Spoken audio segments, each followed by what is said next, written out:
Bienvenido y bienvenida a este séptimo episodio de Yogi Presence que decidí llamar desde adentro hacia afuera. ¿Cómo sostenerte mientras cambias? Es un título potente.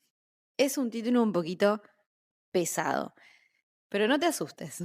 Vamos a ir de a poquito, también a medida que vayan avanzando los episodios, a ir integrando todos estos conceptos de lo que estamos hablando, todas estas ideas. Si no escuchaste los episodios anteriores, no te preocupes, puedes finalizar este episodio e ir a escuchar los demás a tu ritmo, a tu tiempo, no hay apuro. Podés igualmente escuchar este episodio, pero es a partir de este momento donde quiero como empezar a integrar algunas cosas para empezar a darle un poquito más de consistencia a todo el contenido. Y es que hoy te quiero hablar de esos momentos en los que sentimos que estamos cambiando pero no sabemos muy bien hacia dónde, estamos como perdidos. Empezamos a ver las cosas distinto, reaccionamos diferente, no nos sentimos cómodos en los mismos lugares, en las mismas relaciones. Y aunque eso es señal de crecimiento, también, y doy fe, puede dar mucho miedo, puede generar mucha inseguridad, sentir que todo se va como tambaleando. Por eso yo muchas veces insisto en ir de a una cosa a la vez. No es necesario cambiar todo junto, a las apuradas, todo al mismo tiempo, porque necesitamos tener siempre algo en donde hacer base. Y es que el cambio no siempre se siente liviano. Me atrevería a decir que prácticamente nunca se siente liviano, aun cuando esos cambios son algo positivo, que es algo que estamos buscando o es algo que estamos proyectando. Porque se nos ha vendido durante mucho tiempo esa idea romantizada del cambio, de la sanación, de la transmutación. Y la realidad es que son procesos muy difíciles, son procesos incómodos, son procesos confusos, muy agotadores, son muy desgastantes. Y porque muchas veces en el medio de todo ese cambio estamos transitando distintos duelos, duelos simbólicos que no tienen que ver con el fallecimiento de un ser querido, por ejemplo, que es con lo que más se suele vincular al duelo, pero sí como pequeños duelos, pequeñas muertes simbólicas en ese proceso. Y ahí aparece la gran pregunta, ¿cómo sostenernos a nosotros mismos mientras todo eso se mueve, mientras hay tanto movimiento? ¿Cómo hacemos base? En otro episodio más adelante vamos a hablar de cómo son estos cambios en comunidad, de cómo son estos procesos en comunidad, ayudándonos y apoyándonos también en otras personas, buscando acompañamiento de otras personas, ya sea profesionales, seres queridos. Pero en este episodio nos vamos a centrar en cómo sostenernos a nosotros mismos. Hasta ahora en esta temporada fuimos recorriendo distintos planos del reaprendizaje, el cuerpo, la mente, los hábitos. Pero hoy quiero que nos quedemos en este punto intermedio entre lo que fuimos y lo que estamos empezando a hacer. O quizás eso que estamos empezando a hacer es algo que somos hace rato, pero por algún motivo u otro no se está dejando entrever o se está dejando entrever muy a poquito o aparecía de otras formas, como ira, tristeza, esas cosas que empiezan a aparecer cuando sentimos consciente o inconscientemente que no estamos alineados, que no estamos siendo coherentes con nosotros mismos. En esos procesos de cambio, en ese lugar, el cambio, en esa transición, todavía no se consolidó y por eso mismo necesitamos un sostén. Quizás poner muchísimos recursos en ese sostén, más de los que solemos destinar. Sostén no me refiero a resistir, sostener no es resistir, no es apretar los dientes ni mantener el control ni intentar mantener todo bajo nuestro control, sino que es acompañar lo que está ocurriendo con presencia y con cuidado. A veces es solo acompañar, como cuando tenemos un amigo sentado al lado nuestro y no necesita que le digamos nada, solo que nos quedemos en silencio y lo escuchemos o lo miremos o le demos algo para tomar o nada, simplemente estemos ahí. Y fíjense que, aunque nosotros pensemos mucho en nuestro amigo o en nuestra amiga, de, uy, ¿qué le está pasando? Qué lástima, o bueno, se la mandó, todos los pensamientos que podemos tener, sabemos que hay momentos en los que simplemente es sentarse al lado que hable o que esté en silencio, que sea lo que esa persona necesita. Y acá es exactamente lo mismo. Es poder ser tu propio refugio mientras la vida se va reorganizando y se va como organizando aquello tanto sobre lo que tenés control y también aquello sobre lo que no tenés control, que es lo que más miedo da. Y acá vamos a hablar de dos conceptos que para mí son clave. El primero de ellos es la autoconciencia, que es la base para sostener cualquier proceso de cambio. Es esa capacidad que tenemos de observarnos a nosotros mismos sin perdernos, de notar lo que pasa en cada uno de nosotros mismos, notar lo que pasa en vos, sin identificarte del todo con ello. La autoconciencia te permite reconocer cuándo estás en piloto automático, cuándo te estás forzando o cuándo simplemente necesitas frenar y respirar. Es como ese chequeo que hacemos de nuestro amigo o de nuestra amiga que tenemos enfrente con el ejemplo que veníamos hablando. Ese chequeo, esa observación que uno hace de qué es lo que necesita esta persona en este momento, o quizás esto que me hice me lo hice desde el enojo, quizás me lo hice desde la tristeza, o bueno, en este momento por ahí no es momento para corregir lo que está diciendo o para decirle nada, sino espero y lo hago más adelante. Bueno, eso mismo, aplicado sobre nosotros mismos, es la autoconciencia. Sin esa mirada interna terminamos empujando desde el mismo patrón que intentamos transformar. Y en la práctica de yoga esto se ve clarísimo. Cuando querés llegar a una postura, pero tu cuerpo todavía no está listo, podés empujar y que sí o sí salga, no sabemos de dónde, pero que salga, o podés escuchar, podés exigirte o podés acompañarte. Y esa diferencia es enorme, porque una te lleva a la frustración y la otra te lleva al aprendizaje. La autoconciencia es poder quedarte con lo que hay, aunque no sea perfecto. Y esto no significa conformarte y decir, bueno, esto es lo que hay, no es perfecto, ya lo sé, bueno, cuesta cambiarlo, ya soy grande, como uno a veces escucha, pero no viene por ahí. No, no es ese el sentido de la autoconciencia, sino quedarnos con lo que hay, aunque no sea perfecto, y entender que hay cosas que están bajo mi control, hay cosas que no, y que desde ese lugar de aceptación es donde uno puede empezar a transformar y a transformarse. Es reconocer lo que sentís sin necesidad de cambiarlo enseguida. Podés tener ganas de cambiarlo, podés tener ganas de generar algo nuevo, pero no hace falta salir corriendo. Y la otra gran pieza, este segundo concepto clave que yo te decía, es la autocompasión. Hay un libro muy interesante que leí hace poco que se llama Los dones de la imperfección, que yo cuando tengo la oportunidad lo recomiendo porque me encanta, que habla mucho de la compasión y de la autocompasión.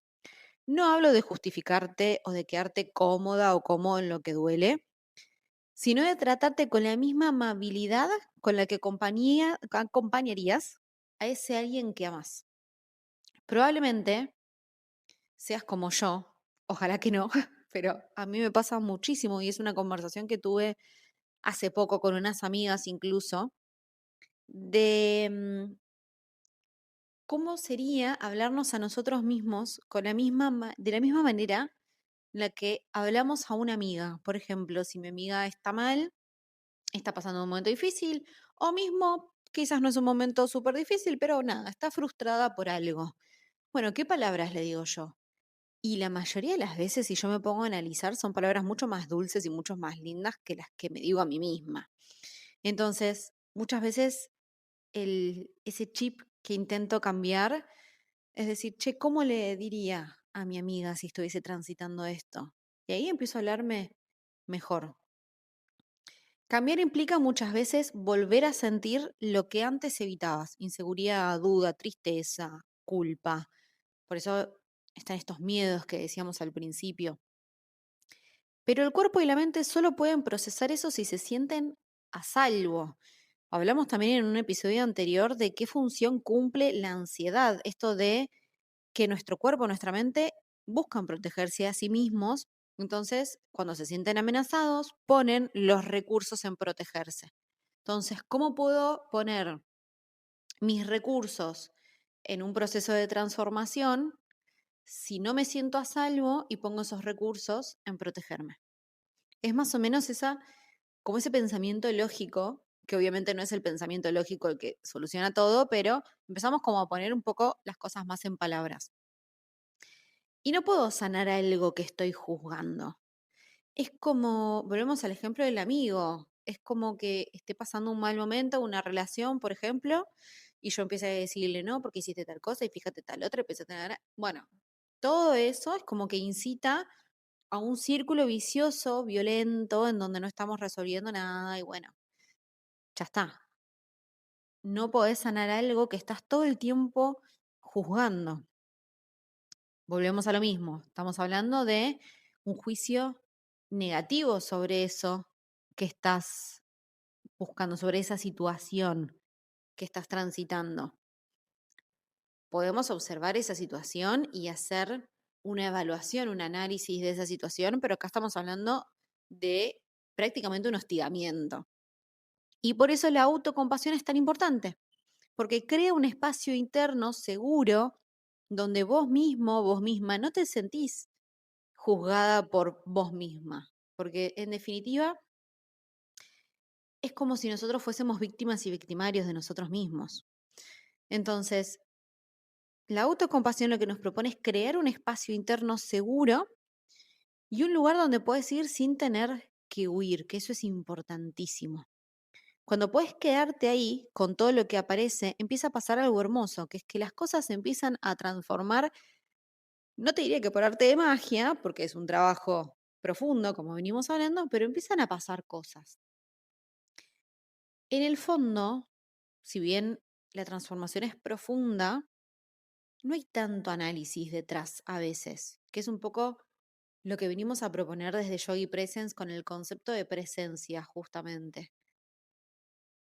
Y solo porque lo estés habitando con presencia ya estás haciendo muchísimo trabajo.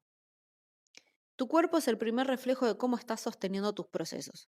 Él sabe antes que tu mente cuando algo se tensa, cuando necesitas pausa o cuando ya es momento de avanzar. Pero para escucharlo tenés que dejar de exigirle y empezar a confiar y entender su propio lenguaje. Empezar a hablar el lenguaje del cuerpo. Y esto no es solamente escucharlo, porque se habla mucho también de escuchar el cuerpo. Ya vamos a ver en un episodio esto de qué es esta cosa tan abstracta de escuchar el cuerpo. Pero sí te puedo decir que es importantísimo aprender a hablar su lenguaje. El cuerpo se manifiesta a través del movimiento, a través de las señales. Entonces, cuando interpretamos ese lenguaje y le enviamos una señal en el mismo idioma, empieza a fluir una comunicación que te permite estar más presente. Hay días en que esto se siente liviano y fluido y hay otros en los que todo esto pesa. Y eso le pasa a todo el mundo. No tiene que ver con tu nivel de práctica porque, volviendo al yoga, meditación, a las personas que somos practicantes con frecuencia y que tenemos todos los conocimientos incorporados, estas cosas también nos pasan todo el tiempo, porque hablan del estado interno. A veces el cuerpo no requiere más fuerza, requiere suavidad, requiere autocompasión, que va a venir a partir de la autoconciencia. A veces no necesitas avanzar, sino integrar. Cuando es necesario hacer una pausa, hacer como una meseta, como digo yo siempre, es una meseta para tomar agua, respirar aire, hacer una pausita como cuando uno escala una montaña, un cerro, por ejemplo, que uno necesita como, bueno, hago una pausita, tomo agua, me refresco un poquito y sigo esa meseta. Sostenerse también es poder honrar todo eso, tu propio ritmo, tus ciclos, tus mareas. Y en Joy Presence siempre decimos lo mismo, la transformación no empieza en el esfuerzo, sino en la escucha. Cuando te animás a escuchar sin querer cambiar todo enseguida, el cuerpo deja de ser un obstáculo y se convierte en un aliado. Cambiar, reaprender, sanar no es línea recta, es una espiral y a veces ni eso, es como un montón de curvas, líneas, subidas, bajadas para todos lados. Avanzás, volvés, dudás, entendés algo nuevo, te enojás, soltás, volvés a confiar. Y cada vuelta te acerca un poquito más a vos. En todo ese proceso estás cada vez más cerca tuyo. Por eso sostenerte mientras cambias es más importante que cambiar en sí. Porque si aprendes a estar presente en el proceso, el resultado llega. Tu energía se ordena desde adentro hacia afuera. Cuando logras eso, cuando tu centro interno se fortalece, ya no necesitas tanto control. Te lo digo por experiencia propia, ya no necesitas tanto control. Te animas, te amigas, perdón, con la incertidumbre. Podés fluir con lo que viene porque confías en que sabes volver a vos. Cambiar no siempre se trata de hacer más, sino de estar más presente, más consciente, más en sintonía con vos, con tu propio cuerpo, con tus emociones, desde adentro hacia afuera. Y ese camino es real. Cuando aprendes a sostenerte desde ese lugar, todo lo externo empieza como si fuese a ordenarse solo. ¿Viste? Esas cosas que decís, che, pasó esto. Las decisiones, los vínculos, las rutinas. ¿Entendés que el sostén no está en lo que haces, sino cómo te acompañas mientras todo eso se transforma? Así que, si estás en un momento de cambio, recordar todo esto. No necesitas apurarte, no necesitas tener todo claro ni tener las respuestas a todo. Solo necesitas estar presente y disponible para vos y para el cambio. No te pide perfección, sino te pide que estés. Cuando eso se vuelve tu práctica de todos los días, lo de afuera inevitablemente empieza a florecer. Y hasta aquí llegamos en este capítulo de Joy Presence. Si te gustó, déjamelo en comentarios, poner me gusta, todas esas cosas de influencer. Y puedes seguirme más de cerca en mi Instagram, @nurio.yoga o en @joypresence. Y ahí nos vamos a estar viendo. Te mando un besito.